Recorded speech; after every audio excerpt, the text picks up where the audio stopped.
Okay, so basically in this question it is given that let T be bounded linear operator from a Banach space X onto a Banach space Y। यानी कि मुझे सबसे पहले क्या given है मैं लिख लेता हूँ। Let's suppose it is given to me that हमारे पास T एक मैपिंग है X से Y जहाँ पर X and Y both are my Banach spaces। Clear? It is given to me और T हमारे पास कैसा है? Is a bounded linear operator। It is a bounded linear operator। और साथ साथ मुझे यहाँ पे ये भी गिवन है एंड लेट्स सी टी हमें क्या गिवन था यहाँ पे, T is onto mapping also. मुझे यहाँ पे गिवन है and T is onto. Clear? ये चीज मुझे यहाँ पे क्वेश्चन में गिवन है। अब देखिए मुझे प्रूफ क्या करना है।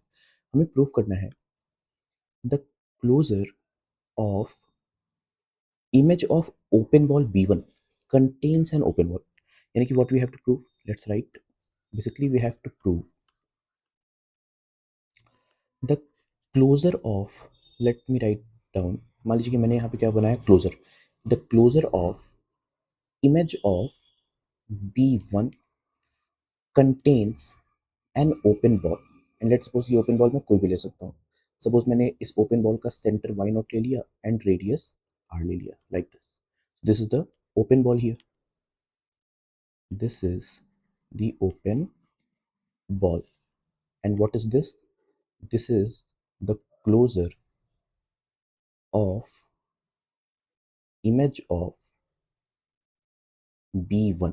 जहाँ पे b1 हम लोग कैसे डिफाइन कर रहे हैं, b1 is nothing but it is b of 0.5। it is defined like this। Here it is given the question, see b1 is defined like this। तो हमने क्या किया, अपने इस क्वेश्चन को लिख लिया जो कि हमें यहाँ पे एक्चुअली प्रूफ करना है। Okay so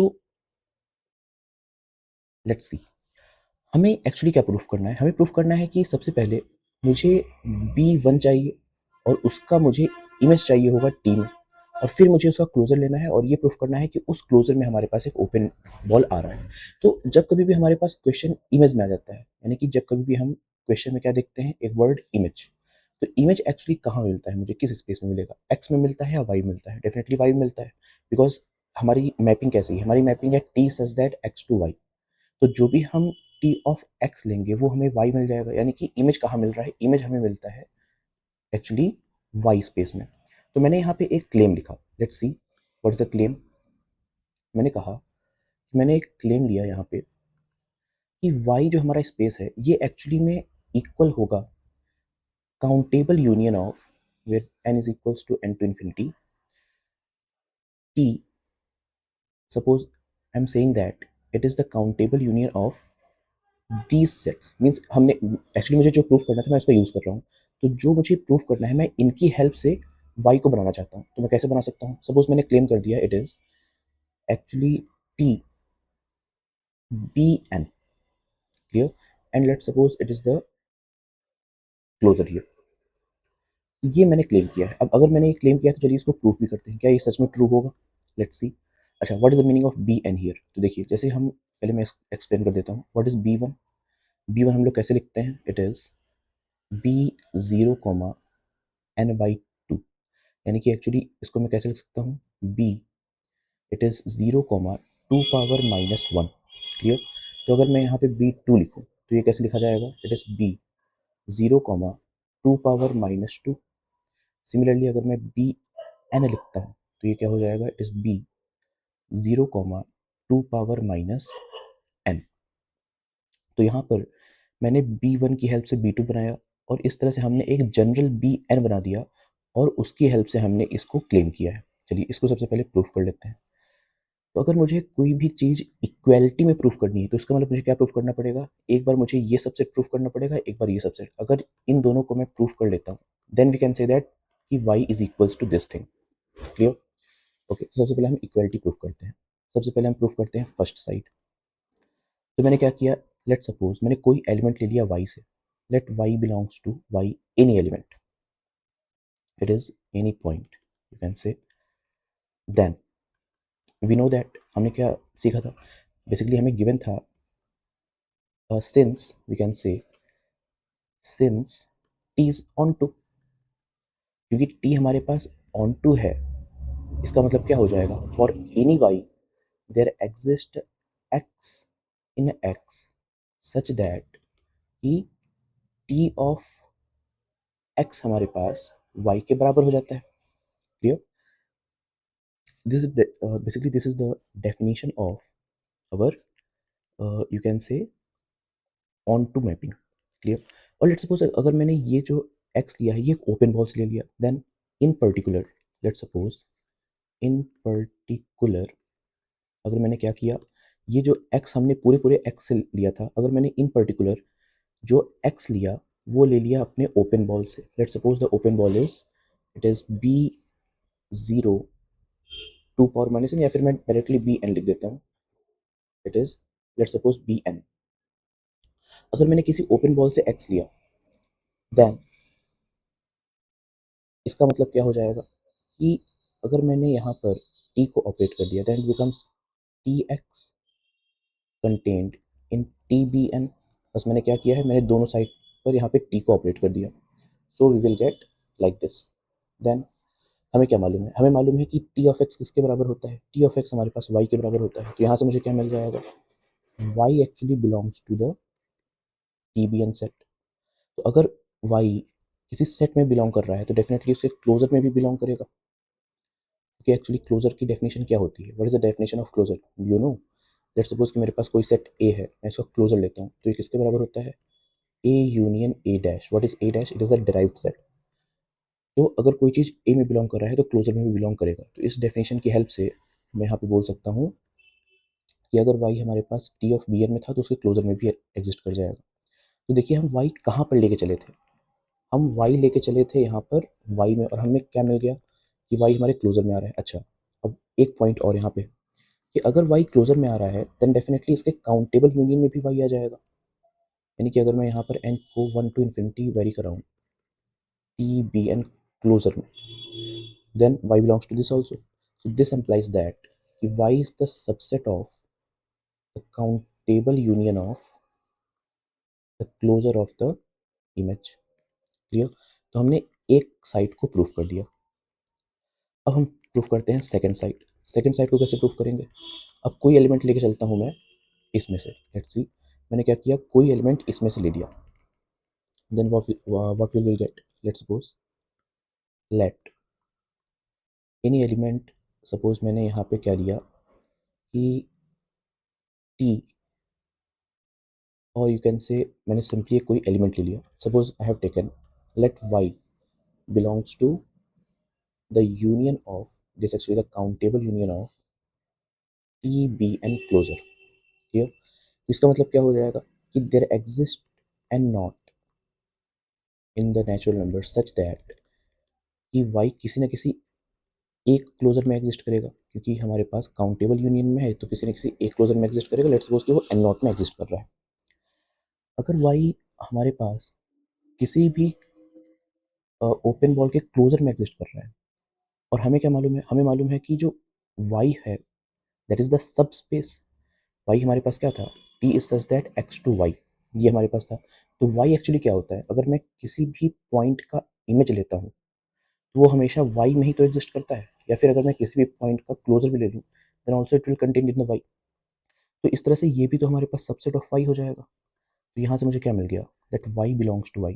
so let's see, हम क्या लेके चले थे, हम यहाँ पे लेके चले थे कि जो y है वो इस यूनियन में बिलोंग करता है, बट क्या आ गया, y हमारे पास कैपिटल Y में बिलोंग कर जाएगा. इसका मतलब विच एम्प्लाइज दैट कि यूनियन n is equals to 1 to infinity t of bn का closure is basically contained in y. तो यहाँ से हमने सेकेंड सबसेट भी प्रूफ कर लिया.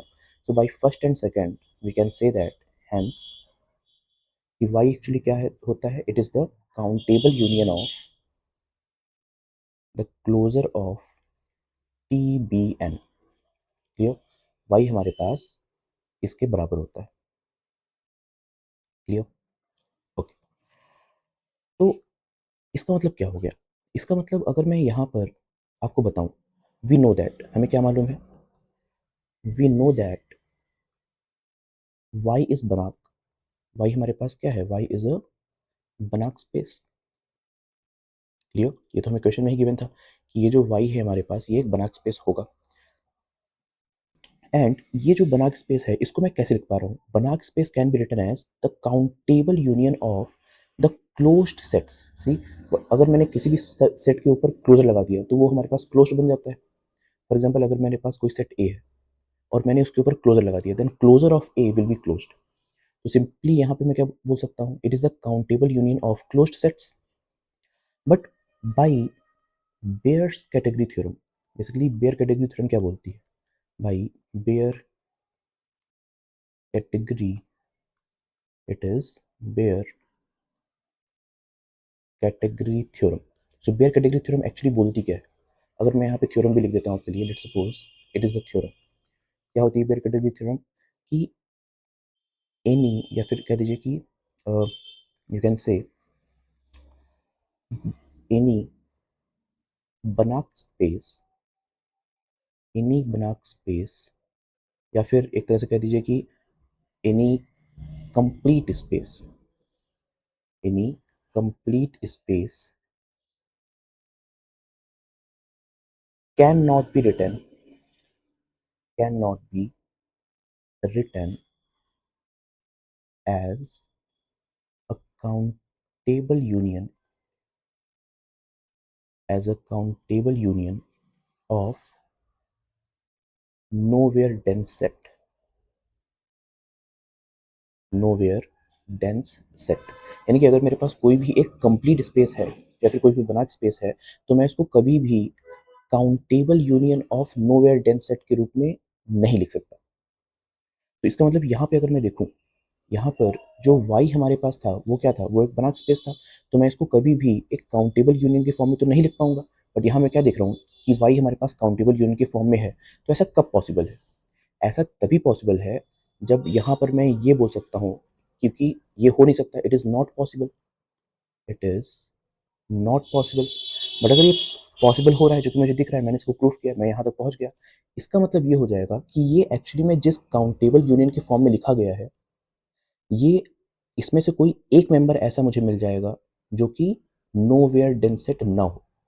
क्योंकि कंडीशन क्या बोलती है, it is a countable union of nowhere dense set. So it is possible कि यहाँ पर कोई एक एलिमेंट मुझे ऐसा मिल जाए।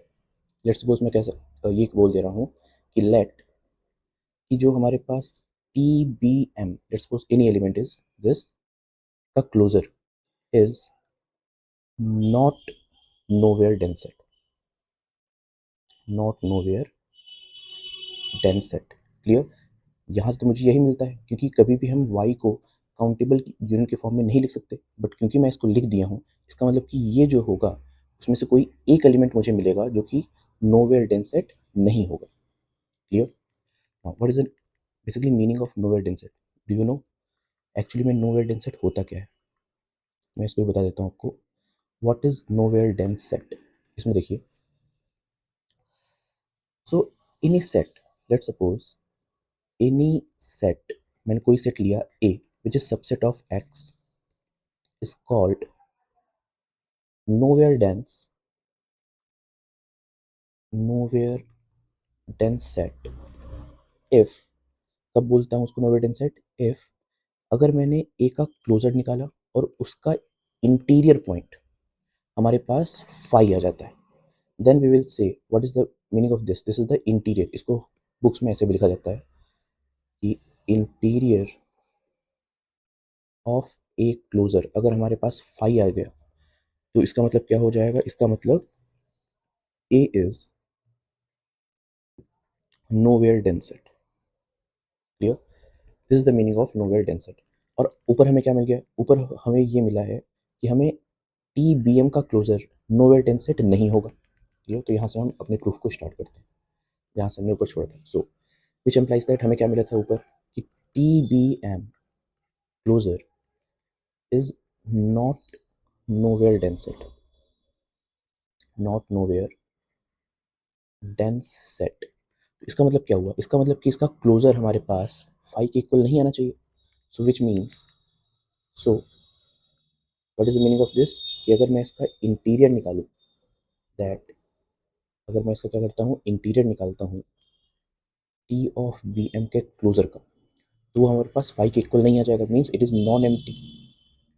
अगर इंटीरियर नॉन एम्प्टी है तो इसका मतलब कि उसके अंदर कोई एलिमेंट आएगा। सो लेट सपोज कि मैंने वहाँ पे कुछ मान लिया, लेट सपोज मैंने यहाँ पे ये कह दिया एनी वाई डैश, कोई वाई डैश एलिमेंट है जो कि बिलोंग करता है interior of T B M closure में, ठीक है, because it is non empty, तो कोई एक एलिमेंट बिलोंग करेगा। लेट्स से कि मैंने यहाँ पर एक एलिमेंट वाई डैश मान लिया। तो अगर कभी भी किसी सेट में इंटीरियर पॉइंट एग्जिस्ट करता है, इसका मतलब क्या हो जाएगा? So by the definition of interior there exist, you can say there exist y naught in y and r greater than 0 such that कि अगर मैं y डैश को देखूं तो ये कंटेन करेगा बी वाई नॉट आर में, and which is contained in the T B M closure. Clear? It is the definition of interior कि अगर कोई पॉइंट इंटीरियर हमारे पास बन रहा है, इसका मतलब कि वो जो पॉइंट होगा किसी एक ओपन सेट में बिलोंग करेगा और वो ओपन सेट इंटायरली कंटेन करेगा हमारे सेट में। क्लियर? तो यहाँ से मुझे क्या मिल गया? So from here what we get which implies that कि B Y naught comma r, ये एक्चुअली क्या है? ये तो एक ओपन बॉल है, it is a open ball. Clear? And which is contained in the closure of T B M. अगर मैं यहाँ पे बी एम की डेफिनेशन लिखूँ तो what is the definition of B M? Let's see, मैं यहाँ क्या करता हूँ, बी एम को रखता हूँ, तो इसको यहाँ पे सॉल्व करते हैं हम लोग। It is a closure of, what is the definition of B M? तो बी एम को हम लिख सकते हैं B zero two power minus M, it can be written as like this. अगर मैं इस टू पावर माइनस एम को बेसिकली एक तरह से अगर देखा जाए तो हमें प्रूफ क्या करना था? This is the proof actually, हमें यही तो प्रूफ करना था। अगर मैं इसको बाहर ले लूँ, देखिए मुझे क्या मिल जाएगा। See what I am doing, two power minus M को मैं बाहर ले रहा हूँ, तो मुझे क्या मिल जाएगा यहाँ से?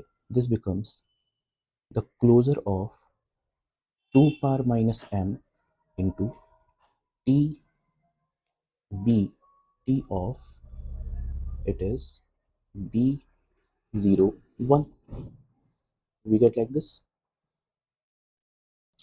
ओके, तो यहाँ पर अगर मैं देखूँ, सो लेट्स सी हमें एक्चुअली प्रूफ क्या करना था, एक बार हम देख लेते हैं कि हमें क्या प्रूफ करना है अपने क्वेश्चन में।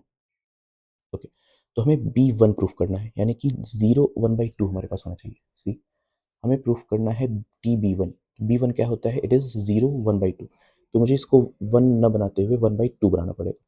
ओके, तो मैं क्या कॉमन ले रहा हूँ, अब यहाँ पे ध्यान दीजिए, मैं इसको एक बार इरेज करके फिर से लिख देता हूँ। सी हमें एक्चुअली में ये मिला, इसको मैं एक बार यहाँ पे लिख देता हूँ, T B of zero two power minus M और इस पूरे का क्लोजर। ठीक है, अब इसे मैं क्या लिख सकता हूँ? Let's see B Y naught comma are is the subset of, see this can be written as T B zero comma, अगर मुझे यहाँ पर वन बाई टू चाहिए तो मैंने वन बाई टू से मल्टीप्लाई किया और वन बाई टू से डिवाइड कर दिया। तो जैसे ही मैंने डिवाइड किया तो वी नीड द डिवीजन। अगर मैं यहाँ पर देखूँ तो it becomes two power minus M plus one. Clear? तो मैं अब इस पार्ट को बाहर ले लेता हूँ। जैसे ही हम इस पार्ट को बाहर लेंगे तो मुझे क्या मिल जाएगा यहाँ से? Let's see, we get B Y naught comma R is contained in the closure of 2 power minus m plus 1 into t of b01/2। And b01/2 क्या होता है एक्चुअली में? b01/2 हमारे पास हो जाएगा, it is b Y naught comma R upon two power minus M plus one. Basically ये कैसे लिख दिया मैंने? तो अगर मैं इसको यहाँ पे एक बार एक लाइन और लिख देता हूँ क्लियर, जैसे कि क्लियर हो, तो मैंने क्या किया, इस पार्ट को इधर लेते आया, क्योंकि हमारे पास ये क्या है? कांस्टेंट नंबर है। कांस्टेंट नंबर के ऊपर क्लोजर लगाने का कोई मतलब नहीं होता, तो मैं क्या करता हूँ, इसको क्लोजर से बाहर ले लेता हूँ।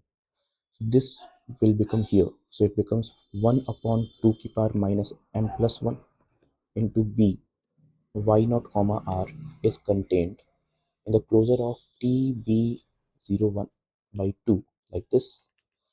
तो यहाँ से मुझे क्या मिल गया, अगर मैं इसको अब अंदर ले लेता हूँ आर के साथ, तो एक्चुअली क्या हो रहा है, यहाँ पे हमारे पास रेडियस की स्केलिंग हो रही है। फिक्स्ड पॉइंट सेंटर तो हमारे सेंटर ही रहा, Y is not a centre, but R हमारे पास स्केल कर गया। जैसे या तो हमारे पास रेडियस छोटा हो रहा है या तो रेडियस बढ़ रहा है, बट हमें तो रेडियस से मतलब नहीं, हमें चाहिए एक open ball.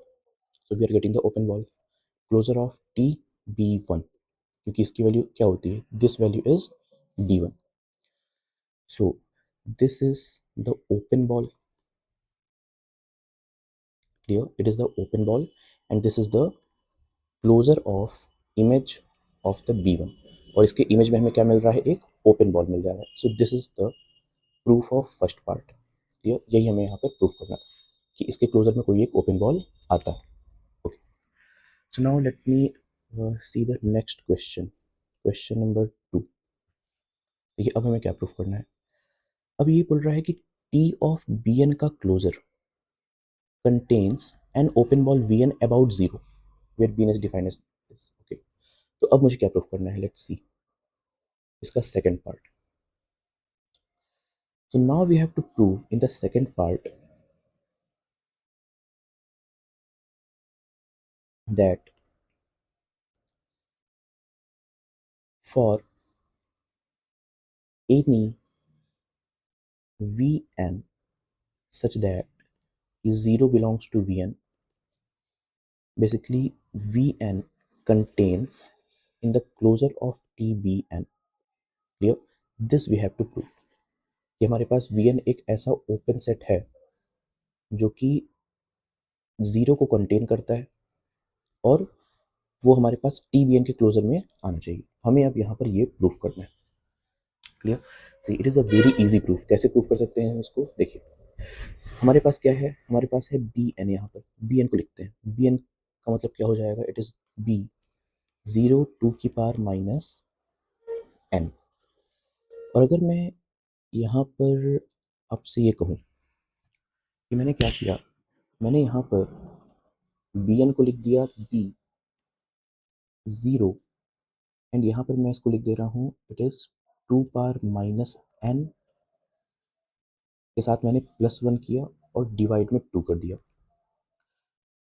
So this can be written as B N is equals to 2 power minus n+1 into B 0 1/2।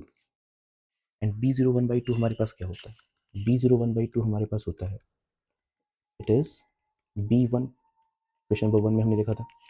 अगर मैं यहाँ पर t को ऑपरेट कर दूँ, यानी कि t ऑफ बी एन किसके बराबर हो जाएगा, it is 2 power minus n+1, ये तो कांस्टेंट है, एंड यहाँ हो जाएगा t of b1।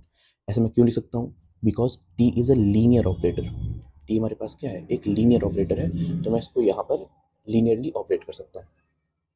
Okay, so from ये what we are getting like this. And from first, अगर मैं आपको बताऊँ कि फ्रॉम फर्स्ट पार्ट में हमने क्या प्रूफ किया था, हमने ये प्रूफ किया था कि हमारे पास एक ओपन बॉल मिलता है। लेट्स सपोज मैं उस ओपन बॉल को यहाँ पर लिखता हूँ, हमें फर्स्ट में जो प्रूफ किया था दैट इज वाई नॉट। हमने फर्स्ट में क्या प्रूफ किया था कि हमारे पास एक ओपन बॉल मिलता है B Y naught R upon 2 power minus n+1। Basically ये जो ओपन बॉल होता है ये कंटेन करता है टी ऑफ b1 में। तो अगर मैंने क्या किया, मैंने अगर 2 पावर माइनस n+1 से इसमें मल्टीप्लाई कर दिया तो मुझे क्या मिल जाएगा, let's see, I will get 2 power minus n+1 into B Y naught comma R divided by 2 power minus n+1 contained in 2 power minus n+1। मैंने दोनों साइड इससे मल्टीप्लाई कर दिया। ऐसा क्यों कर रहा हूँ, जिससे कि ये जो राइट हैंड साइड वाला पार्ट है ये हमारे पास इसके इक्वल हो जाए।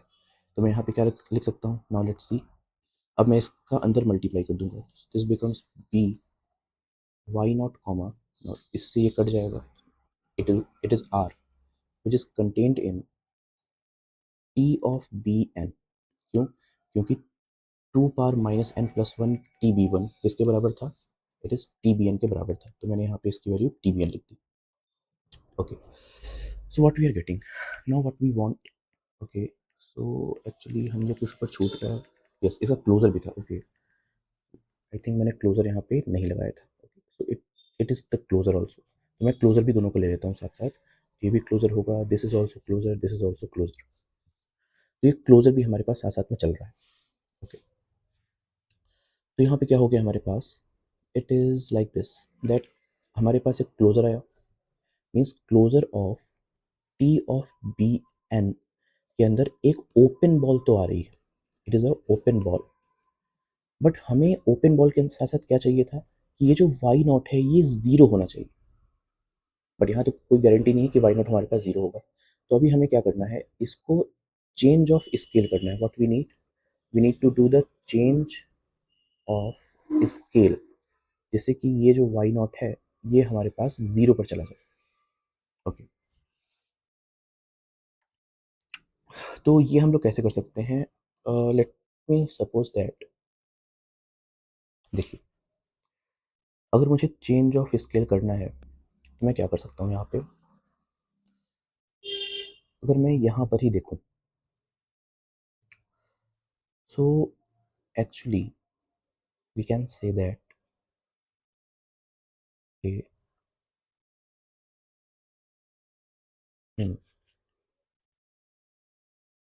देखिए अगर मैं इस ओपन बॉल को ऐसे लिखता हूँ, suppose it is Y naught plus B zero comma R which is contained in T B N closure. क्या मैं इसको ऐसे लिख सकता हूँ? क्यों? क्योंकि हमने प्रॉपर्टी पढ़ी है, कभी भी किसी भी सेंटर पॉइंट को मैं बाहर ले सकता हूँ, और जब मैं इसको बाहर लूंगा तो बेसिकली मुझे क्या मिल जाएगा, यहाँ पे एक ओरिजिन मिल जाएगा।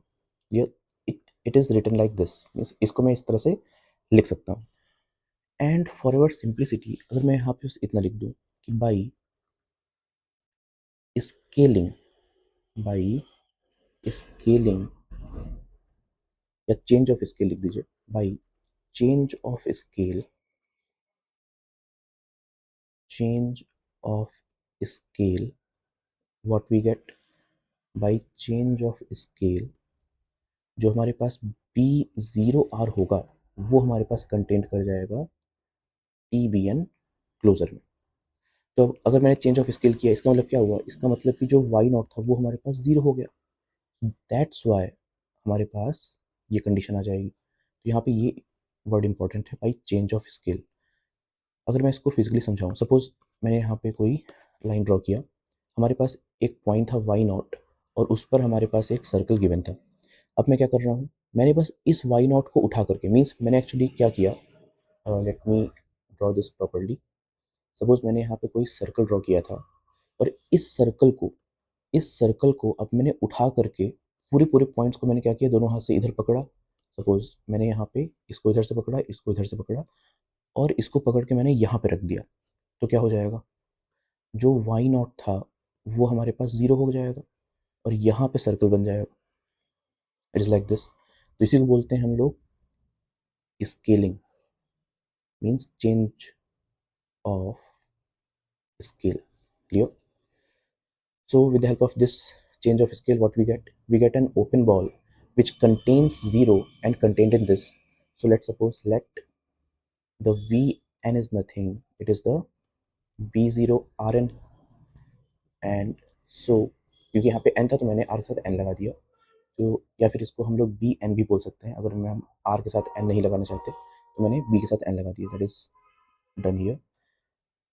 So we can say that कि V N is contained in T B N closure. So this our second part is also done. और यहाँ पे मैं बोल सकता हूँ कि zero belongs to V N, जो कि दिख रहा है हमारे पास zero as a centre point. So now we will do the next question, because I think okay एक पार्ट अभी हमारे पास बचा है। Yes, see the B part also. So let me write the question here.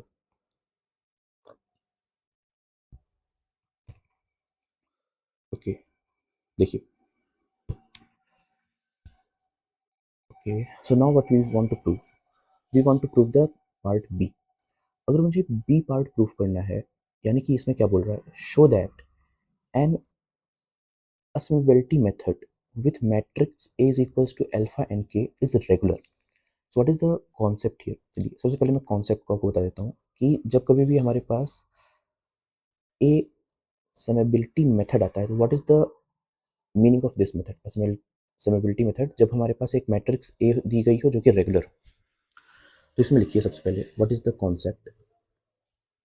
Suppose अगर मैं ये बोलता हूँ if we have any sequence X K जो कि कन्वर्ज करती है लिमिट एल पर, देन summation of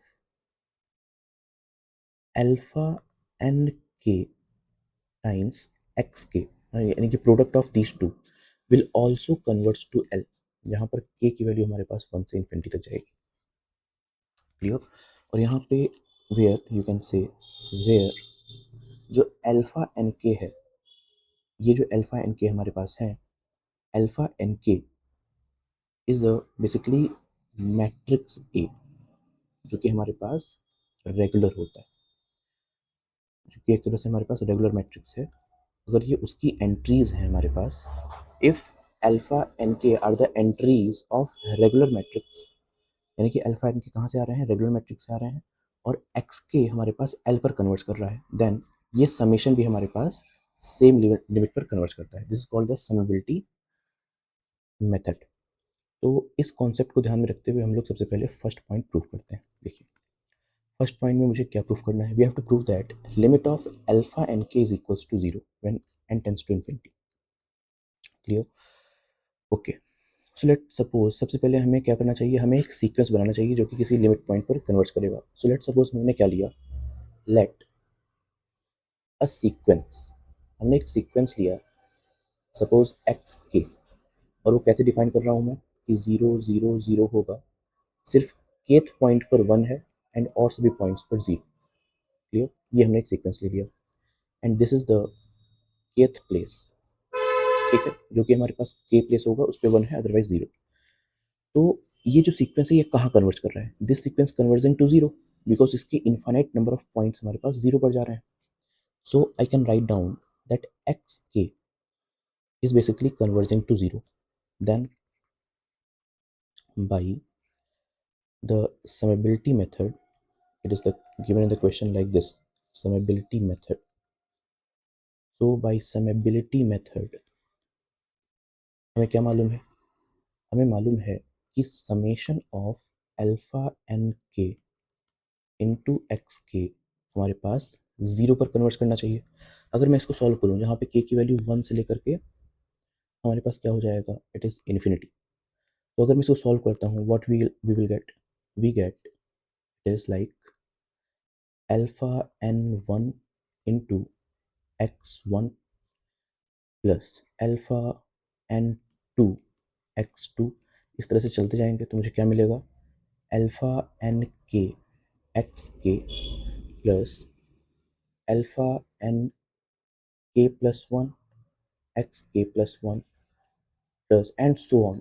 ये हमारे पास एक समेशन मिल जाएगा इन्फिनिटी तक जो कि कन्वर्ट कर रहा है 0।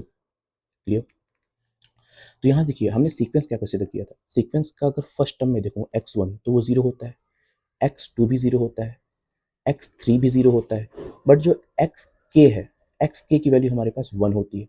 अगर मैं उससे आगे जाता हूँ like xk plus one then it is also 0, xk plus two is also 0, तो सिर्फ एक ही हमारे पास नॉन जीरो होगा। तो यहाँ पे देखिए x1 0 हो गया, x2 0 हो गया, xk हमारे पास 1 हो गया, xk प्लस वन 0 हो गया, तो सभी टर्म्स हमारे पास 0 हो गए सिर्फ और सिर्फ xk को छोड़ करके। तो मुझे क्या मिल जाएगा यहाँ से?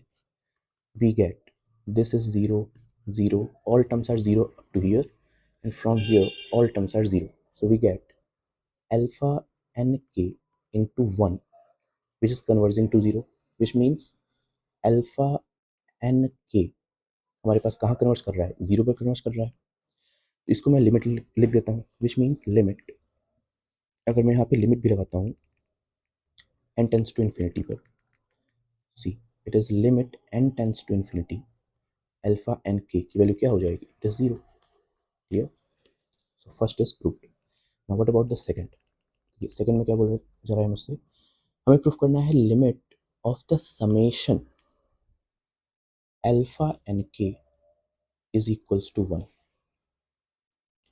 लिमिट तो चाहिए, बट अब मुझे लिमिट चाहिए समेशन का। तो यहाँ पे हम क्या करते हैं, एक सीक्वेंस सपोज कर लेते हैं। Late us suppose in the second point, let us assume, एक सीक्वेंस मैंने क्या अज्यूम कर लिया, एक्स के, जिसकी हमारे पास सपोज हर एंट्री 1 है। अगर इसकी हर एंट्री 1 है तो इसका मतलब कि ये क्या हो गया, it is a constant sequence. और कांस्टेंट सीक्वेंस हमेशा कांस्टेंट पॉइंट पर कन्वर्ट करेगी, यानी कि यहाँ जो सीक्वेंस मुझे मिला एक्स के, ये लेट अस सपोज 1 पे कन्वर्ट कर रहा है। देन इन दिस केस हम क्या लिख सकते हैं, by the summability method what we can write that summation K is equals to 1 to infinity alpha N K into X K भी हमारे पास 1 पर कन्वर्ट करना चाहिए। तो यहाँ से मुझे क्या मिल जाएगा, now we will get the summation K is equals to 1 to infinity, because X K की हर वैल्यू 1 होती है हमारे पास। तो इसकी वैल्यू अगर मैं यहाँ पे 1 रख देता हूँ, then we get summation alpha N K converges to 1। और क्योंकि ये कन्वर्ज कर रहा है, इसका मतलब कि इसकी लिमिटिंग वैल्यू 1 के बराबर हो जाएगी। So limit N tends to infinity of this summation K is equals to 1 to infinity alpha N K will be equals to 1. Clear? So the second part is also done. Now what is the third part? देखिए third part में क्या बोला जा रहा है, that summation तो मुझे चाहिए के साथ, और उसमें अल्फा एन के की मॉडुलस वैल्यू किसी एक वी से कम होगी। V is any, you can say constant. V हमारे पास कोई कांस्टेंट वेक्टर है, कोई कांस्टेंट हमारे पास टर्म है। Okay, so now what we want the modulus value.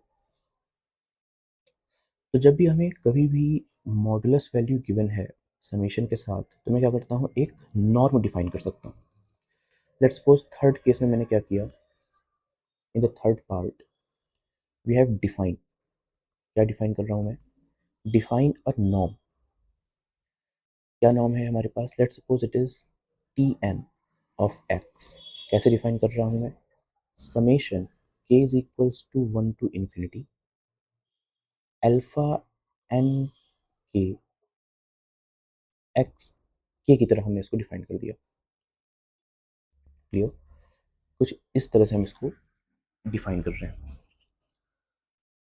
Means जो भी हमें क्वेश्चन में गिवन था, लेट्स सी, जो भी हमें क्वेश्चन में गिवन था, हमने क्या किया, इसकी हेल्प से हमें समेशन अल्फा एन के गिवन था, तो इस वजह से हमने क्या किया, समेशन अल्फा एन के का यूज करके एक नॉर्म डिफाइन कर दिया।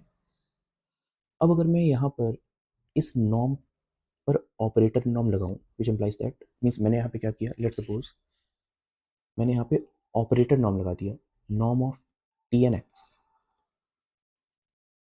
तो ये operator norm, you can say at infinity norm, हमारे पास क्या हो जाएगा, this will be equals to, it is actually the supremum of the modulus value of T N x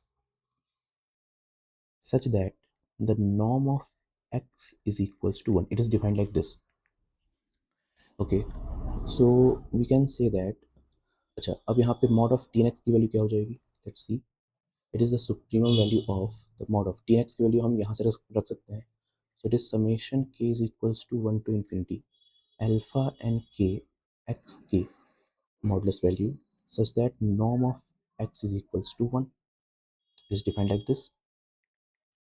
Okay, so from here what we can write, this is the norm of tnx. Clear? यहाँ तक हम इसको लिख सकते हैं। Okay, अब यहाँ पे ध्यान दीजिए, since we can say by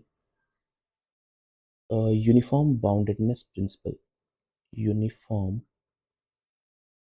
boundedness uniform boundedness principle. तो यूनिफॉर्म बाउंडेडनेस प्रिंसिपल क्या होती है, ये बोलता है कि जो norm of T N X हम ले रहे हैं, ये हमारे पास किसी एक फिक्स नंबर से छोटा होगा, मीन्स फाइनाइट होगा।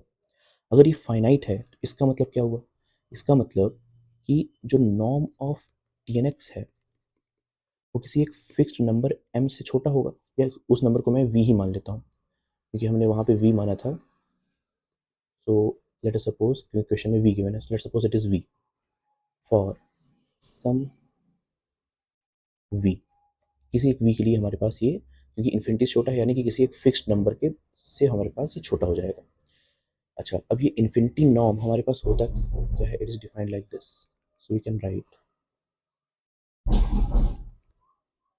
Supremum of modulus value of,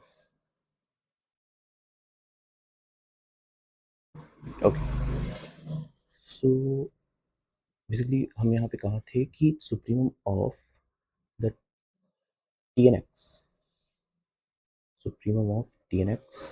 अच्छा, टी एन एक्स को हम लोग डिफाइन किए थे, मैं दोबारा इसको नहीं लिखता, मैं यहीं से इसकी वैल्यू लिख देता हूँ कि हमने डिफाइन किया था। That is the supremum of modulus value of summation k is equals to 1 to n, it is 1 to infinity alpha n k x k, such that norm of x is equals to 1, this value will be less than v।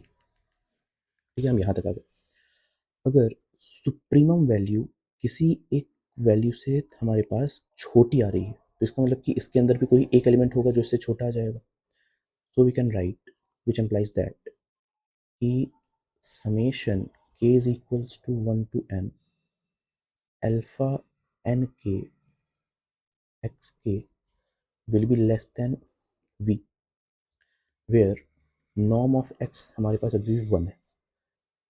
सो यहाँ से अगर मैं इसको लिखूँ, so we can write summation k is equals to 1 to n norm of alpha N K हमने एक side कर लिया, एंड यहाँ से मैंने नॉर्म ऑफ एक्स को एक साइड कर लिया which is less than V, और क्योंकि इसकी वैल्यू 1 हो जाएगी, so what we get k is equals to 1 to n alpha n k will be less than v, so hence we can prove our third part also clear।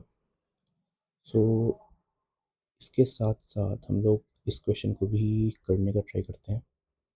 देखिए इस question में क्या बोला जा रहा है, let T N belongs to T B X, जहाँ पर एक्स तो बनाक स्पेस है बट वाई एक बनाक स्पेस नहीं है, it is an only a normed space. T N हमारे पास स्ट्रांगली ऑपरेटर कन्वर्जेंट है, then T belongs to this. Okay, देखिए proof of this fourth part, it is given to me कि T N belong करता है हमारे पास B x Y में। तो इसका मतलब क्या हुआ, विच एम्प्लाइज दैट कि टी एन हमारे पास क्या है, T N is linear and T N is bounded linear operator. इसका मतलब तो यही होगा कि अगर ये इस सेट में बिलोंग करता है, इसका मतलब कि टी एन हमारे पास लीनियर भी होगा और टी एन हमारे पास बाउंडेड भी होगा। And it is also given T N convert करता है टी को स्ट्रॉन्ग ऑपरेटर कन्वर्जेंस में। Now we what we have to prove, just we have to prove कि जो टी है ये बिलोंग करता है बी एक्स कॉमा वाई में। तो अगर मैं पहला चीज़ ये प्रूफ कर दूं कि टी हमारे पास लीनियर होगा, टी इज लीनियर, और दूसरा चीज़ ये प्रूफ कर दूं कि T is bounded, then we are done. तो मैं बोल सकता हूँ कि इन दोनों की प्रॉपर्टी की हेल्प से कि ये हमारे पास इसमें बिलोंग करेगा। चलिए सबसे पहले हम प्रूफ करते हैं टी इज लीनियर। तो we can write since T N converges to T, so अगर मैं यहाँ पे लिखता हूँ कि T N of alpha x N plus beta, let suppose मैंने यहाँ पे कोई भी मेंबर ले लिया, एक्स का ही मेंबर ले लेता हूँ जिससे कि समझने में ईजी हो। So suppose what we have taken alpha x n, and यहाँ मैंने ले लिया बीटा एक्स एम, देन इसको मैं क्या लिख सकता हूँ, because we know that T N is linear, ये हमारे पास लीनियर होता है, so that's why we can write alpha T N x N plus it is basically we can say beta t of x m, it is like this। तो अगर मैं यहाँ पर देखूँ तो टी एन हमारे पास कहाँ कन्वर्ट करता है, टी एन हमारे पास कन्वर्ट करता है टी पर, so this can be written as T of alpha x n plus beta x n. मतलब ये जो टी एन था, टी एन ऑफ एक्स, ये कन्वर्ट कर जाएगा टी ऑफ दिस पे, ये इक्वल होगा alpha times. Now T N of x n कहाँ कन्वर्ट करेगा, T N of x n convert कर जाएगा टी ऑफ एक्सएन पर प्लस बीटा। ये हमारे पास टी एन ऑफ एक्सएन कहाँ कन्वर्ट कर जाएगा, ये कन्वर्ट कर जाएगा टी ऑफ एक्स एम पर। Clear, like this. सो क्योंकि ये प्रॉपर्टी हमारे पास सेटिस्फाई हो रही है, इसका मतलब कि टी हमारे पास क्या है, T is a linear operator. Second thing, हमें क्या प्रूफ करना है, अब हमें प्रूफ करना है कि टी जो है वो बाउंडेड है। सो टी इज बाउंडेड, ये हमारे पास अभी रहता है, this we have to prove. तो हम कैसे प्रूफ कर सकते हैं कि टी हमारे पास एक बाउंडेड ऑपरेटर है। सी, अगर मैं यहाँ पे ये प्रूफ कर दूं, so we have to prove जो नॉर्म ऑफ टी है वो किसी एक फिक्स्ड नंबर से छोटा आएगा, तो इसका मतलब कि वी आर डन। तो ओवरऑल हमें यहाँ तक पहुँचना है, norm of T is less than M तक हमें पहुँचना है। Okay, now let's see. Okay, so let me read the question. देखिए क्वेश्चन में हमारे पास क्या था कि ये हमारे पास स्ट्रांगली ऑपरेटर कन्वर्जेंट है और y हमारे पास नॉर्म्ड स्पेस है, x हमारे पास एक बनाम स्पेस है। देखिए इसको हम लोग कैसे प्रूव कर सकते हैं। Since we know that Tn converges to T under strong operator convergence, which means कि जो Tnx होगा वो कन्वर्ज करेगा T of x पर for all x belongs to x। और यहाँ पे x क्या है, बनाक स्पेस है। ये होती है हमारे पास इसकी डेफिनेशन स्ट्रॉन्ग ऑपरेटर कन्वर्जेंस की। तो अगर मैंने इस डेफिनेशन को यहाँ पे लगाया, then we get this thing. Clear.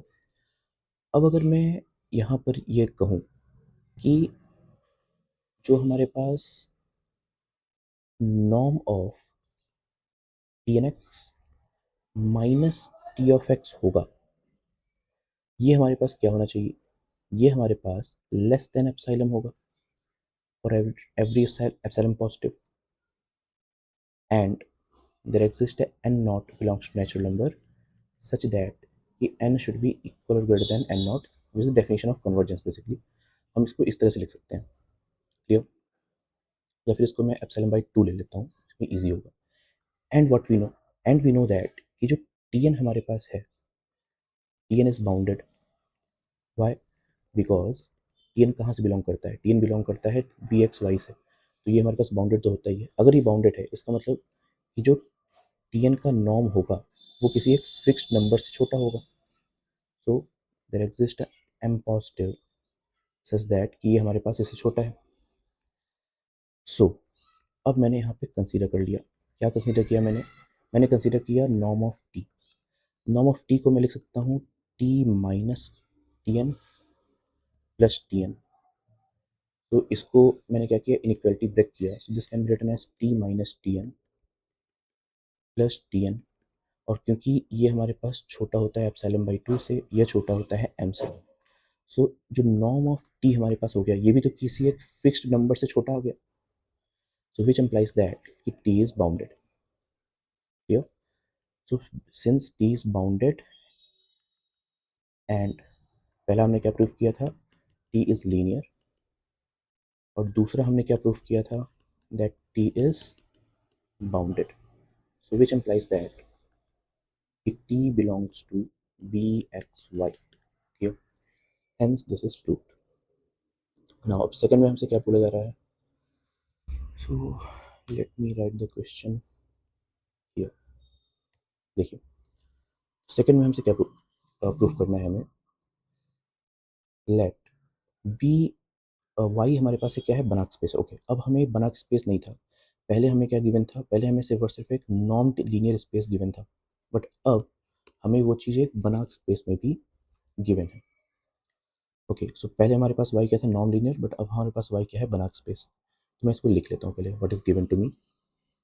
It is given to me कि Tn हमारे पास ऑपरेटर है x टू y, जहां पर x एंड y दोनों हमारे पास कैसे हैं, दोनों हमारे पास बनाक स्पेसेस हैं। Clear? So Tn is strongly operator convergent if and only if the sequence norm of Tn is bounded. Okay,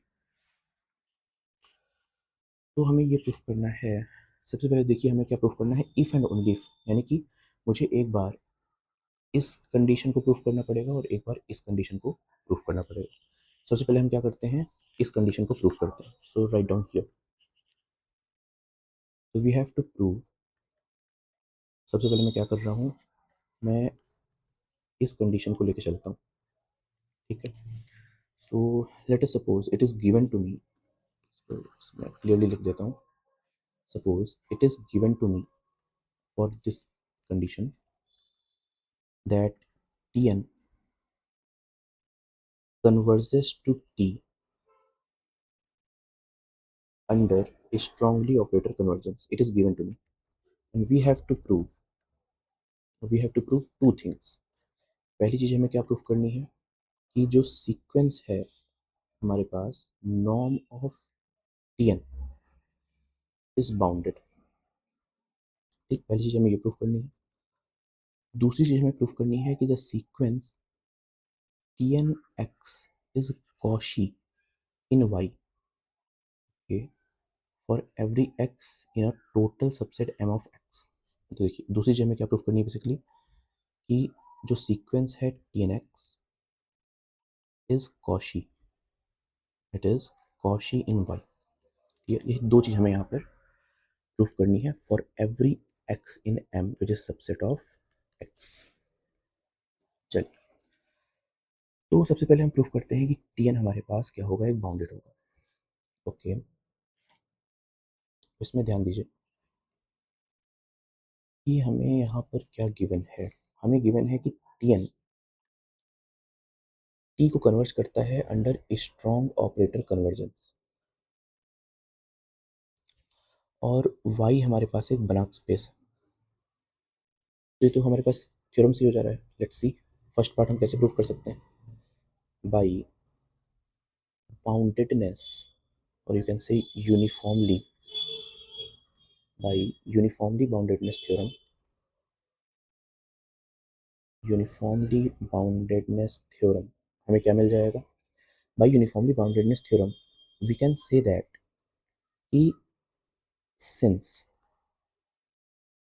Tn converges to T under strong operator convergence and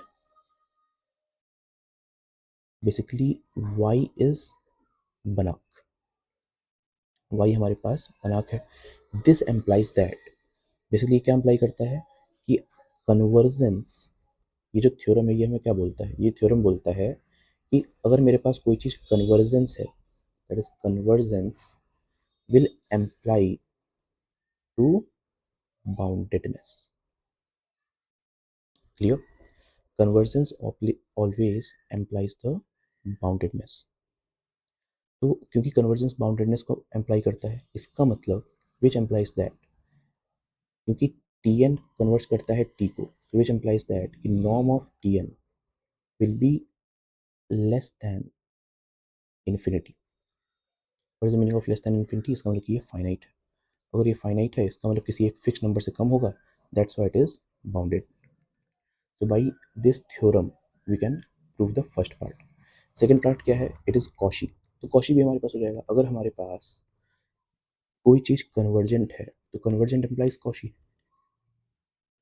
ये तो हो ही जा रहा है क्योंकि Tn हमारे पास T को कन्वर्ट करता है, इसका मतलब कि हमारे पास एक Cauchy सीक्वेंस मिलेगा ही मिलेगा सिंस वाइज बना। तो इसको करने की जरूरत नहीं है, इसमें बस ये चीज लिखना है कि since Tn converges to T which implies that कि Tnx हमारे पास, Tnx is Cauchy in y, it is one line proof. अब हम करते हैं सेकेंड डायरेक्शन में प्रूफ। अब हम करते हैं इस डायरेक्शन में प्रूफ। इसमें मुझे क्या given, now it is given to me norm of Tn is bounded firstly, and it is also given to me that Tnx is Cauchy in y. ठीक है, दो चीज हमें यहाँ पे गिवन। एंड y हमारे पास क्या है, y हमारे पास एक कंप्लीट स्पेस है, y is a complete space since it is बनाक। तो हमने एक थ्योरम पढ़ा है कि every Cauchy sequence is convergent in y। तो अगर Tn हमारे पास एक कॉशी सीक्वेंस है, so we can write that Tnx will converge to some t, क्योंकि every Cauchy sequence is convergent. तो मैं यहाँ पे क्या करता हूँ, okay, so basically this we have to prove, to prove here हमें यहाँ पे ये प्रूफ करना है कि ये हमारे पास SOC में कन्वर्जेंट होगा। ओके, सो इससे हम लोग कैसे प्रूफ कर सकते हैं, लेट मी सी दिस।